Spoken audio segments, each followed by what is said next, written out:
What do CEOs need to know about sales these days? A lot. Outdated sales strategies and tactics plague most companies today. Listen to what innovative CEOs and experts have to say about how to change all that with Sales Talk for CEOs. Welcome, everyone, to Sales Talk for CEOs. I'm excited about our guest today. After building and exiting two blue ocean startups that, in her own words, were painful, my guest, Melissa Kwan, figured it out. She built eWebinar and now has a successful company that allows her to have a life. And not just any life, a pretty cool life that allows her to travel. I admire her grit, her determination.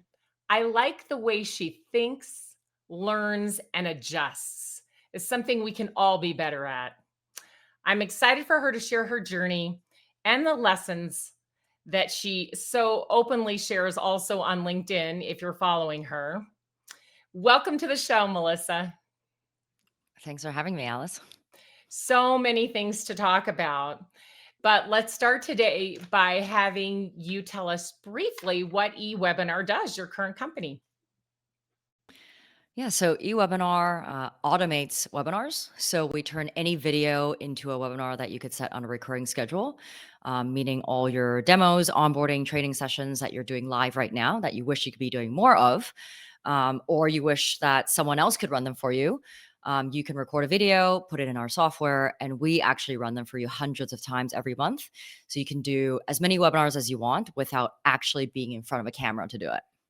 Yeah, that is so important for companies who rely on these online events to draw customers to them, to do the demos and things like that. But I was also thinking when I was looking at your website, do people use this internally as well for their training their own teams? Yeah, absolutely. I mean, it's when I talk about training and onboarding, it's not just external customers, but also companies like, whether it's tech companies or, real estate companies, insurance companies that are constantly training on new products or onboarding new employees or contractors that they work with. It's a great internal tool as well. Yeah. Wow. All right. Well, let's rewind because I know that you write a lot about the startups that were painful. You share a lot of the things you would never do again. And I really Yeah. appreciate that because some of us aren't so open in sharing those things. But let's rewind to the time after, that second startup and right when you started eWebinar, and what were you thinking and how did you get the idea? I know you had a lot of things you didn't want to do again, but let's talk about what you did want to build and how you got the idea for eWebinar. Yeah, I mean, I think life and business life in general is just about a process of elimination. It's important to know what you want to do, but even more important to know what you don't want to do. And I had two startups, as you mentioned, that were quite painful in the sense that I didn't think I was very smart or very strategic in choosing the actual idea and choosing the product. But these aren't things that you just know right off the bat. Like you have to learn these things through experience.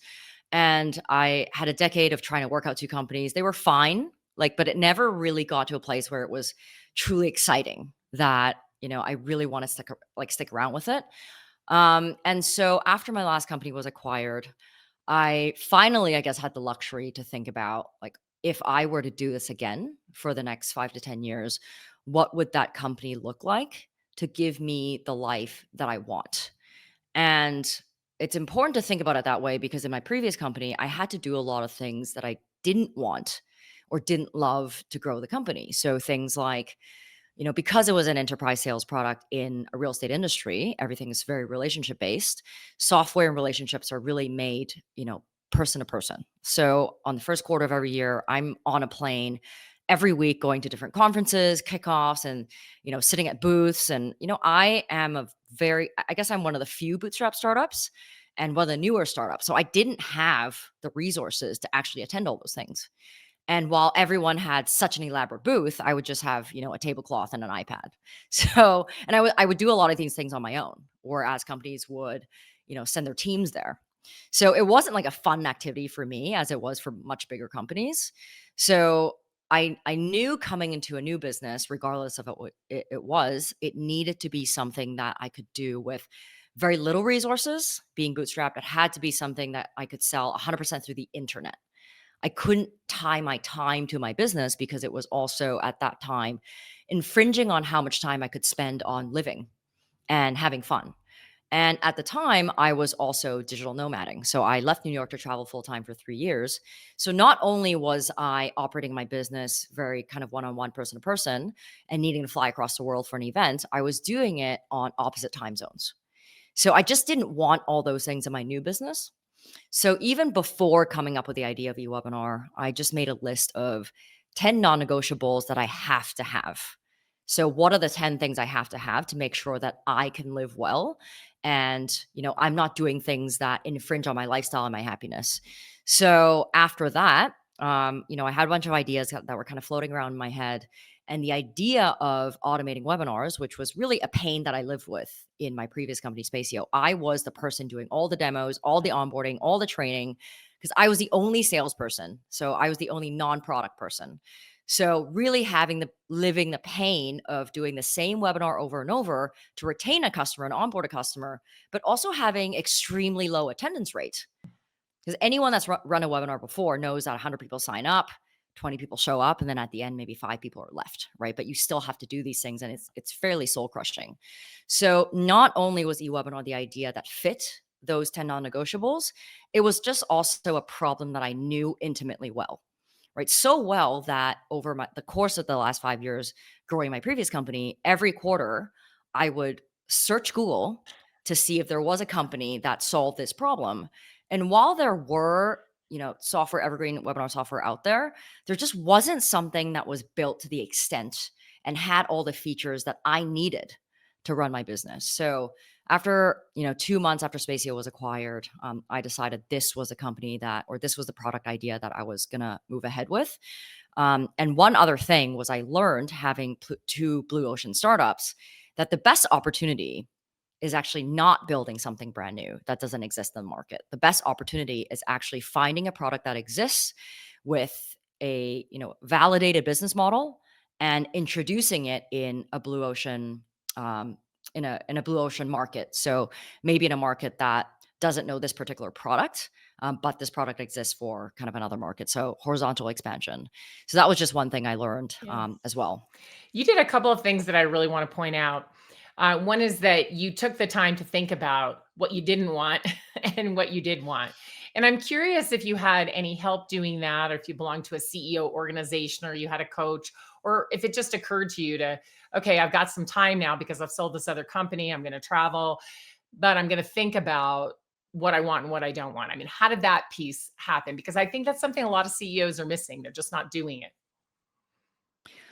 Yeah, I mean, I think we're kind of sold this fallacy right out of school or even during school that you need to pick a career, right? Pick an expertise that you want to study, and then you pick a job in that study, and then you advance, right, in that career. And I think that's why a lot of people get stuck in jobs that they don't love. Mhm. And I think what I realize, I think in my first 2 startups is the skills that you need to learn to build a successful business is actually the easiest part. So education is actually the easiest part to acquire even over the course of your life, right? And needing to pick, needing to pick a profession in your teens, right? Or your early 20s and expect that that's just what you're going to love for the rest of your life is pretty rare. And if that's what happens to you, I think you've kind of hit the jackpot. But I realize that most people are, and including me, are kind of miserable in the job that they picked because it no longer aligns with who they become, right? You pick something because you think you're an expert in it or you had experience in it or that's your first, job experience. So real estate was one of my first job experiences working in the business for developers and then working as a real estate agent. And I thought that I needed to start companies in the same space, but it wasn't because I loved serving the space. It was because I had contacts and that's just what I knew. So I realized that, I if I could do it again, I need to pick something that really serves my happiness and I could always acquire the skills later to make that successful. And that's exactly what happened with eWebinar. I mean, of course I had experience running webinars over and over. I probably did about 1,000 webinars, right, in the previous 10 years before I even, conceptualized eWebinar on its own. But I never built, a company that wasn't in a specific industry, right? I never built a product-led growth company that didn't require, a one-on-one sales, right? It's not a sales-led company, but my training was in enterprise sales. So coming into eWebinar, I guess maybe I underestimated how hard it would be because I had to learn the skills, but it's not impossible, right? You kind of just and the thing is, like you'd mentioned LinkedIn and a lot of online resources. There's so many free resources out there and things like, CEO, circles and things like that you can learn from. I personally did not have a group of, I guess, founders that I meet with or like kind of thought leadership that I meet with every month. But I do have, just from being in the business for so long, a group of founder friends that I can reach out to, anytime I wanted inspiration or help on something. Yeah. I think that it's always good to have some trusted advisors around, people you can throw ideas at and see what comes back to you. And I know my mastermind has been really helpful for me in that way. I think that the fact that you, again, sat and thought about it was one of the things that really made you able to build something that got you where you wanted to be. So you got the idea because you were solving a problem that you had yourself in your other businesses, which is, I hear that a lot from founders. It's like, well, I had this problem in, before I started this company and I really needed a solution for it. Like you said, Google didn't find exactly what they wanted and start their own. So I think that's just simply amazing that you did that. I know it took a lot of learning and you had to build it. But like you said, there was already stuff out there so you could see what you wanted to do better. And I think on your LinkedIn somewhere you were mentioning it's like 10 times better to jump into a market that's already established and has some products in it and then just be the leader, do it better, right? So what were some of the things that you thought, okay, here's how I'm going to do it better? Well, I think, I mean, I'm going to try to summarize it, I guess, as good as well as possible, just because it's very kind of industry specific or product specific. But like the first thing you would do when you try to validate, a market or a business idea, right? Like I think some people would go talk to potential customers, but I didn't do a single customer interview before, building eWebinar or saying like, this is a product I was going to build, because existing products were out there. They just weren't built to the extent that I wanted it to. And the best way to validate a business idea is to see other successful businesses already serving that market. And knowing that you can do it 10 times better, right? So some of the things were, I looked at existing products and they just weren't well designed, right? So it's the difference between like GeoCities and WordPress, right? Or, now it's, Squarespace or whatever you call it, right? There were a lot of GeoCities around. And maybe that reference is kind of old right, for some like millennials out there, but it's like one of the first website builders. So a lot of those existed, but there wasn't Squarespace, right? So and nowadays it's not enough to have a product that works, right? Because customer expectations are just so high. It needs to work, do what people expect, and it needs to be beautiful and professional, especially if you're using it to represent your business and that's your brand. So there were products out there, but they were kind of clunky. And, there were, I would say, like 10 out of 10 automated webinars software before us were not really built for the purpose of automating webinars itself. It was built to trick people and deceiving people into thinking this Mhm. was live when it's Yeah. not. And that was really scammy. And I could never get on board with that. So, for example, they would have, a feature where you could upload a fake chat conversation to make it seem like people are buying to create false urgency when it's not, or a fake, attendee counter that goes up and down kind of naturally. So even if you're watching it at 3 a.m., it makes you feel like 1,000 people are on it and makes it feel like this is a product that you need to jump on. Right. And that's just, I think it takes, years to build a reputation and seconds to destroy it. And that's one of the things that destroys it. Right. So we made a conscious decision to be the product of integrity, to not have features that help our users trick consumers, even if that means sacrificing revenue. Yeah. right? Because in every day we have people that don't convert because we don't have those features, and they feel like they have to trick people in order to make a sale. And I would argue, if that's how you think you need to make a sale, you need to rethink your approach, and you need to rethink your, your pitch, right? So these are just some of the things that, we knew that we could do better. The other thing was, there was a lot of these solutions around, but they didn't have an asynchronous chat solution.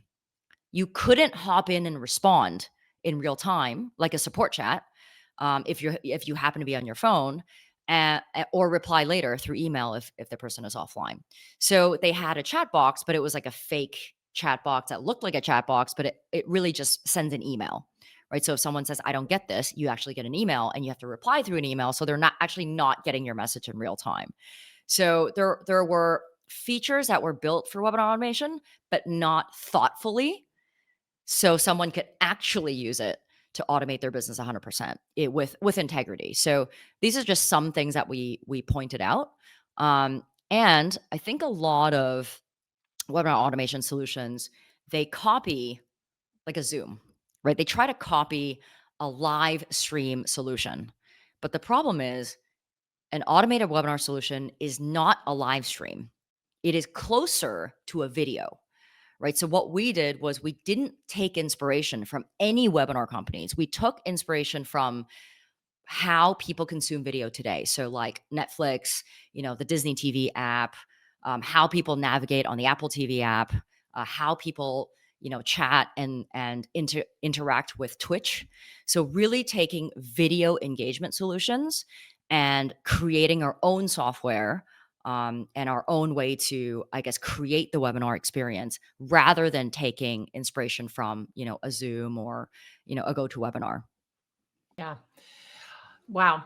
So I love that you figured out some things that you knew would really make a difference. So that would make it easier to sell. So let's move on to the sales part. Now, I know you don't have a big sales team and you didn't want to have a big sales team, but you wanted to sell a lot of your products. So let's talk of the beginning. How did you make the first sales? And then how did you get that sales engine rolling to where it is today?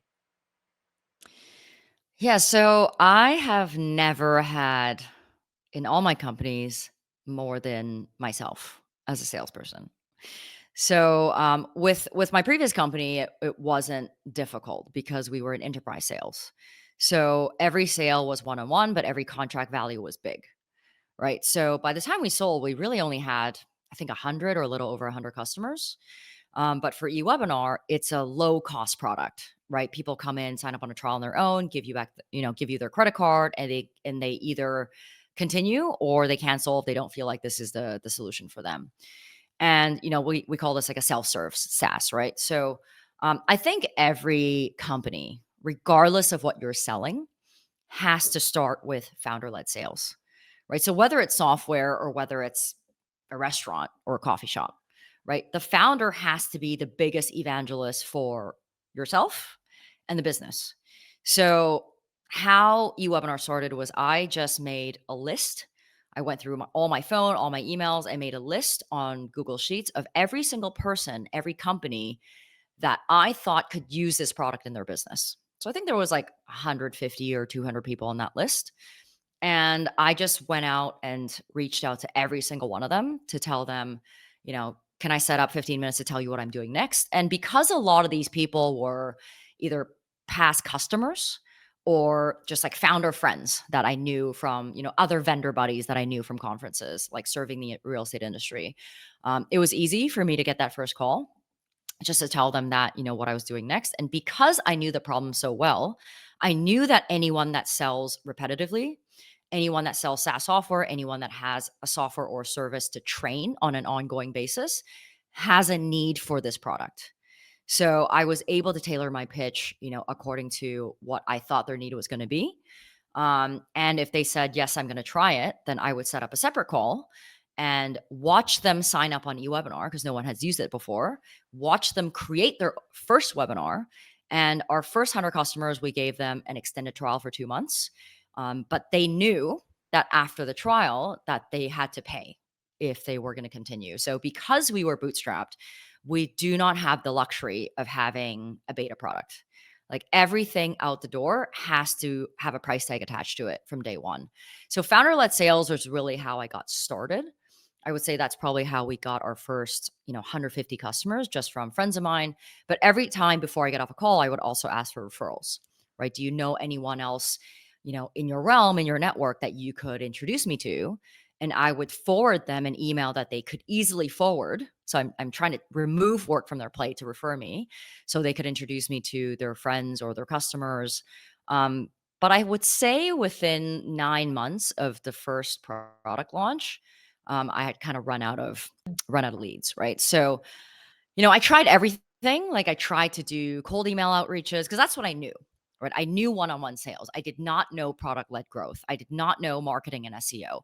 I also didn't know that a low-cost product is really sold through marketing, right? I thought that I could get people to just respond to me, but it turns out when you're selling $100 product, people don't get back to you, right? That's not how they buy, right? They get back to you with when they buy a high contract value, so anywhere from a few thousand to 100,000 a month, right? They're expecting to get on a call with someone, but no one's going to pick up a sales call from Mailchimp, for example.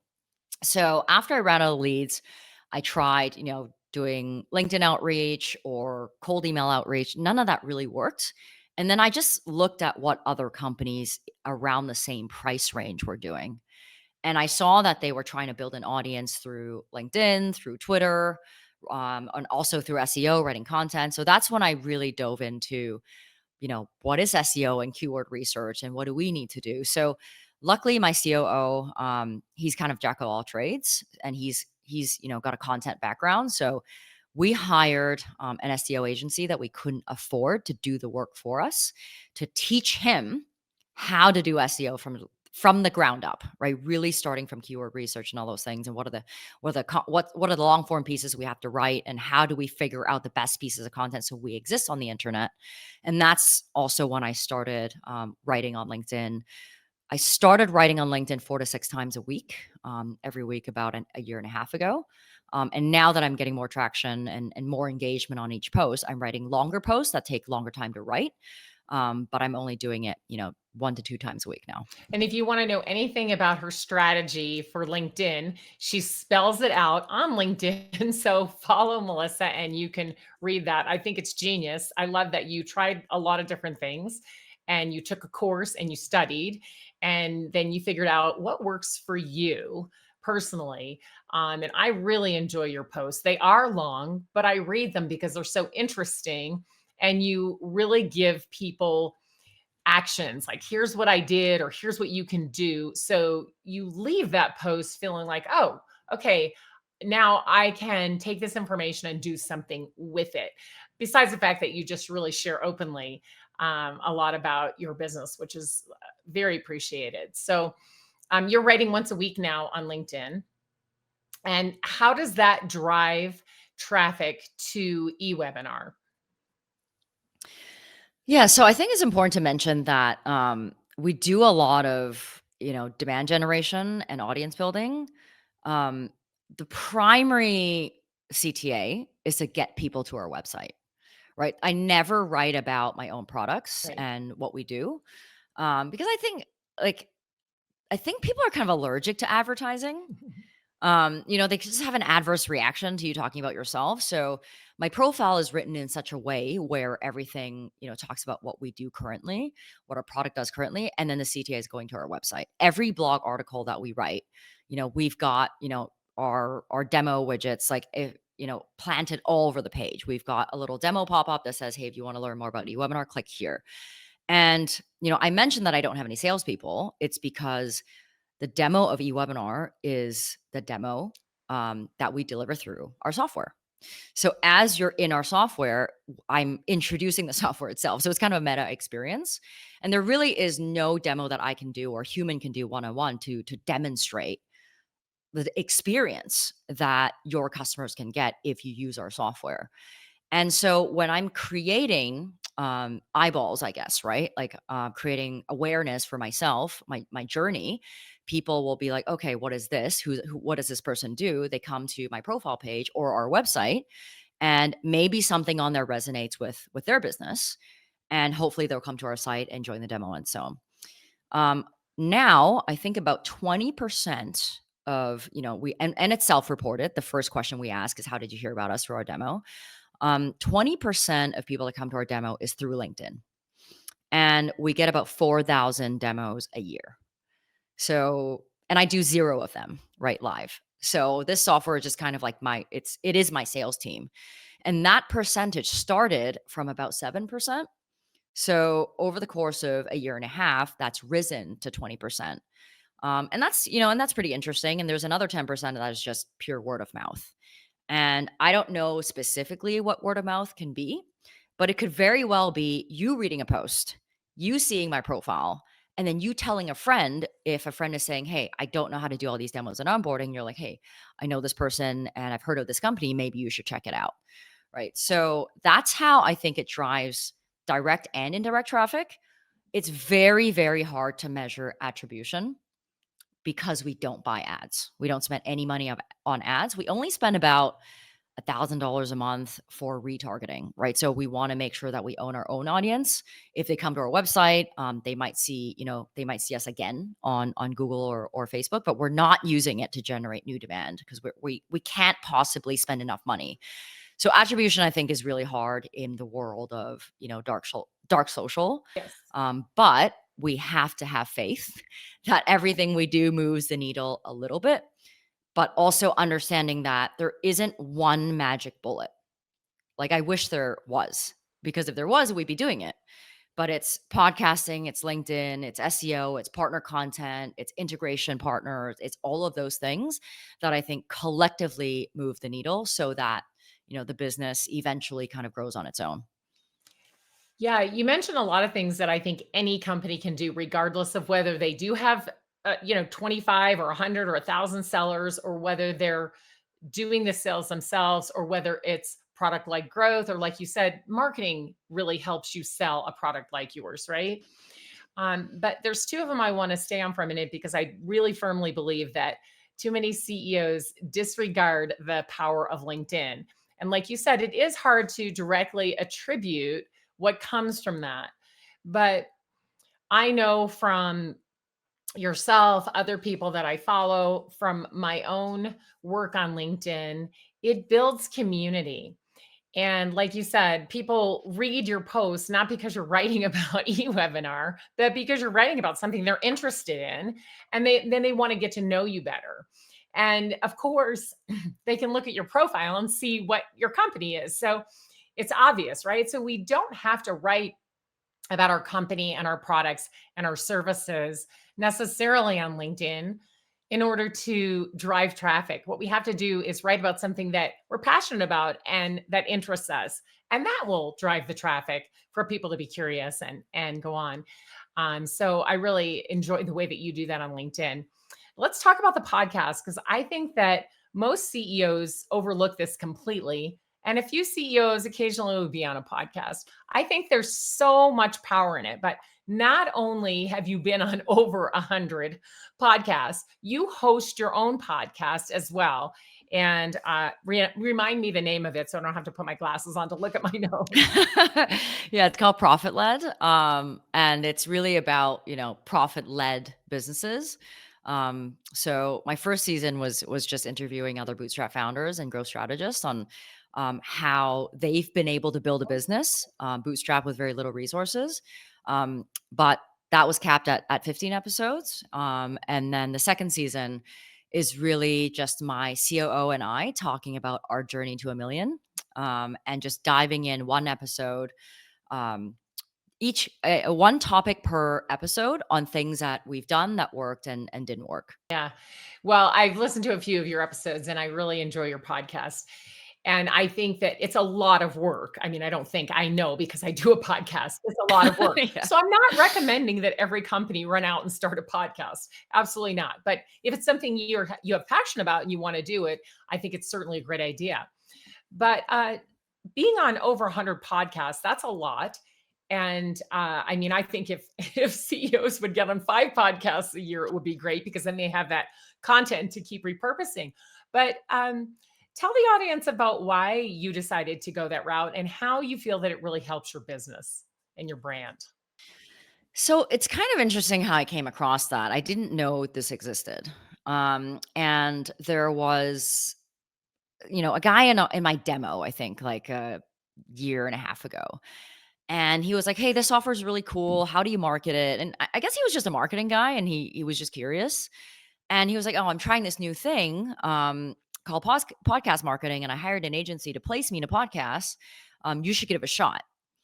And I was like, "Oh, I never even thought about this. I didn't realize there were agencies that would place you in podcasts, that, you specialize in. So business podcasts, for example." So I engaged with this agency and it was something like $500 for, per episode and then a minimum of 10 or 12. So it was a big spend at the time. But I had mentioned that I had run out of ideas to get leads because none of my one-on-one outreach was working. And so, I was just kind of desperate and trying to figure out any new ways that I could get the name out there. And it made a lot of sense, right? It's 30 to 60 minutes of dedicated time for you to talk about yourself, your business, your experience. It also, by talking about your business and your experience, it forces you to think about your business and your strategies, I think, differently. Um, and it also, I guess, sharpens up your own sales pitch because you're thinking about your business even more.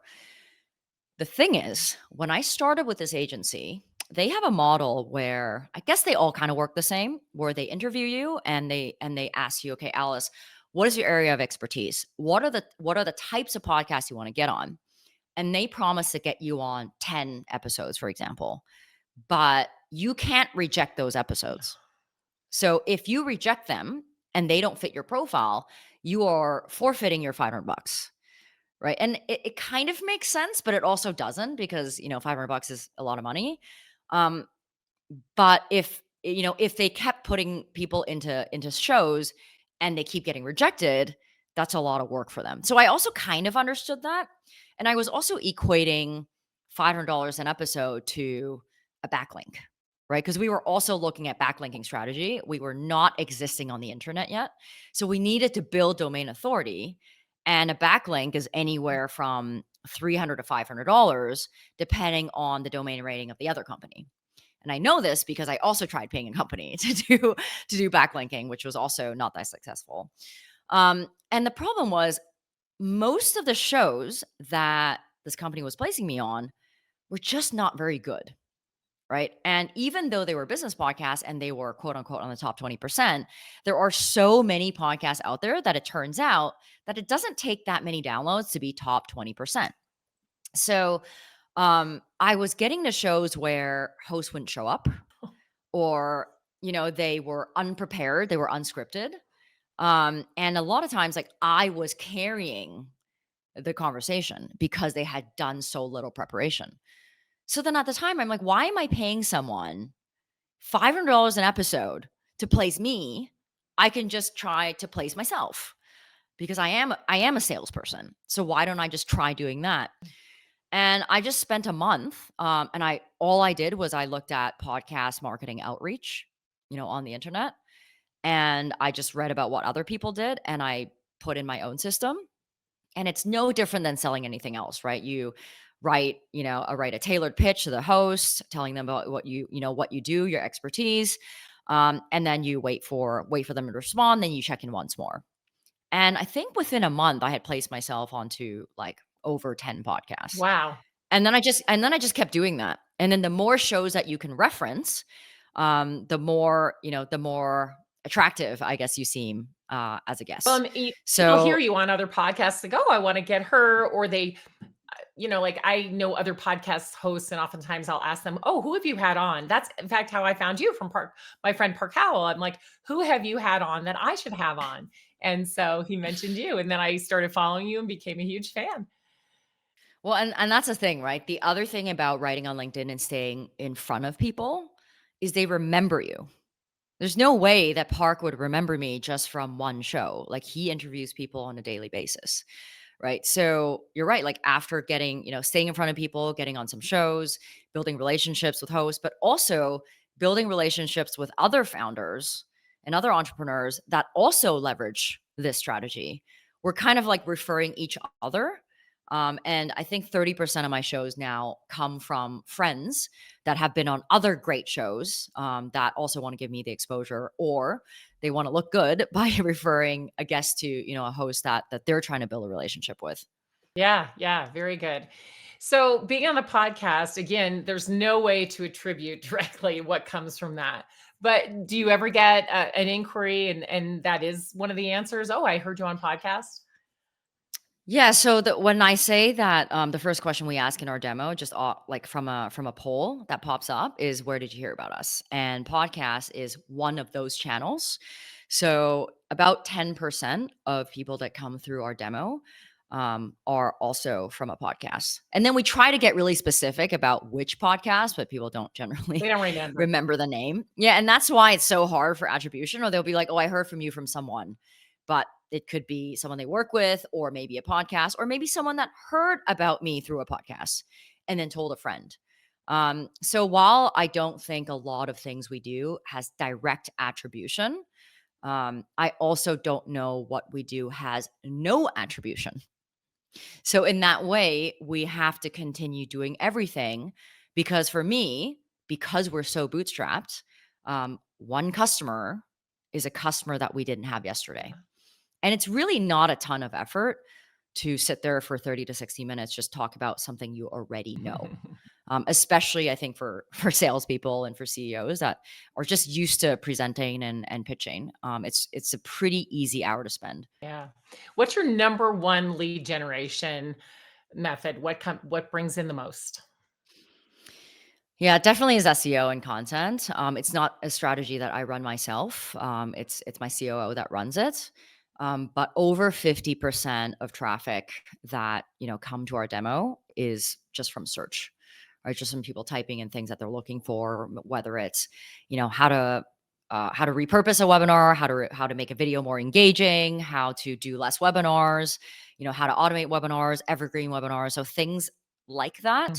Mhm. And we generate probably like at the very least 5 long form pieces of content every single Oh, month. wow. And we also refresh content that we have to make sure it stays current. And we engage with different SEO specialists, not to do the work for us, because we made a decision early on in our business to own the thing that our revenue is most tied to. And in my past, I have tried to engage with a lot of different digital marketing agencies, but they just weren't good enough. And I don't think it's because the marketing agency is not good. I think, like any agency work, it's much easier to take a company from 1 to 2. So, a company that already has a working structure than a company from 0 to 1. So, I think the core team that understands business the most still has to come up with a structure that works, that can be replicated before they start outsourcing this work. And we didn't want to tie our revenue to a third party, and have to spend a lot of money for someone else experimenting and getting to know our business on a part-time basis. So we own a lot of that. That's probably 50% of my COO's time. And it's something that we have to learn continuously through other specialists, but never for them to actually do the work for us. We only really pay them to teach us what they do. Yeah, that's amazing. And everything that you're doing is driving so much traffic. And I just think, imagine if companies who had a large sales team would do all of that as well, for these larger enterprise sales like you used to do. And the companies that I work with, their deals are anywhere from 50,000, 100,000, 500,000 to millions, right? And it's certainly millions over the lifetime of the customer. But we are simply not generating enough leads, and it's the problem of every company that I work with. So hearing you talk about all of the things that you're doing to generate leads, to drive traffic, it's just phenomenal. And it's great that people can do that demo and then buy on their own. You've got that machine, that engine turned on. So Yeah, I mean, we're not lacking leads, right? I think companies are lacking high quality leads yes. because they're equating all leads to have the same value. So they create all these lead magnets that are such top of funnel, right? Like downloading a white paper that's interesting does not make this person a great lead. So now you've got, inside sales or, marketing trying to vet these leads, and they are measured on the number of qualified leads that they pass on to a salesperson to close. But this person is actually not really that interested, but being passed down the funnel because the person previous is being measured on that. And then the salesperson feels like, well, I'm not getting enough leads. But I just don't think this profession has moved in the right direction to try to, I guess, qualify leads such that they are good enough to talk to a salesperson one-on-one, right? And that's what I think a solution like ours can really help, right? Because if yes, our product is low cost, so it doesn't make sense for us to do one-on-one Mhm. sales. But if you're selling, $1,000 a month product, you can probably justify one-on-one sales. Absolutely. But that salesperson's time is so precious that he or she should not be spending time working or talking to someone that is just not ready to buy, right? You should not be forcing someone on a call, especially in this day and age when nobody wants to talk to a salesperson unless they are ready. So a product like ours can help you give a demo to all your top of funnel leads. So the people that actually say, "Hey, I've watched this 20-minute demo and I actually want to book a time," that person is your highest quality lead that is most likely going to become your customer. I think a lot of sales organizations think, "Well, my product is special, so I need to talk to everybody one-on-one before they understand what I'm selling." Right? Consumers want to do research on their own. How annoying is it when you want a demo of the product and what you get is a web form to pick a time on this person's calendar and they're not even on your time zone, right? How many percent of those people are actually bouncing, right? Whereas if you have a demo on demand that is delivered in an engaging manner that doesn't require you to sacrifice a chat component, you can actually demo to 1,000 people without any salespeople, and then maybe 100 of them will actually book a call versus having, trying to force 1,000 people to actually talk to a salesperson. So I would actually encourage sales organizations to think differently about how they get people in their funnel in the first place and how they can make sure that their salespeople are talking to higher quality leads and spending the same amount of time closing deals rather than just demoing to low quality leads. I agree. We need to rethink many things in sales these days because our buyers are buying differently and we have to make the information readily available to them. Like you said, me filling out a form to get a demo and having to wait or getting a link, no. We have to make it easier and I think your product absolutely does that. A lot of companies think they can't demo their product because it has to be customized. Well, you can do the basics. There are a lot of things you can do to give the customer a little bit more information that will pique their interest and get them curious and really allow them to have a great conversation with a salesperson. My gosh, the time has flown by. It's been wonderful to talk to you. I so appreciate you coming on the show. Tell us all where we can reach you. Yeah. So if you want to connect with me, the best way to reach me is through LinkedIn. My name is Melissa Kwan, last name spelled Kwan. And as mentioned, I write 1 to 2 times a week, every week on my journey bootstrapping 3 companies. And if you want to check out eWebinar and see how it can help you or your business, just go to ewebinar.com. It's exactly as it sounds, just ewebinar.com. And there's a demo there that you can hop into. And as I mentioned, we demo our software using our own software, and I manage to chat myself. So if you have any product questions or even questions about my journey, you can type it in the chat to test it out, and I'll respond to you as soon as I can. And if you do choose to connect with Melissa on LinkedIn, please let her know that you heard her on this show. That way she'll know the Yes. context for you asking to connect and it makes an easier connection. Thanks again, Melissa. It's really been a pleasure. Thanks so much for having me. If you enjoyed the show, please like and subscribe, and we'll see you next week.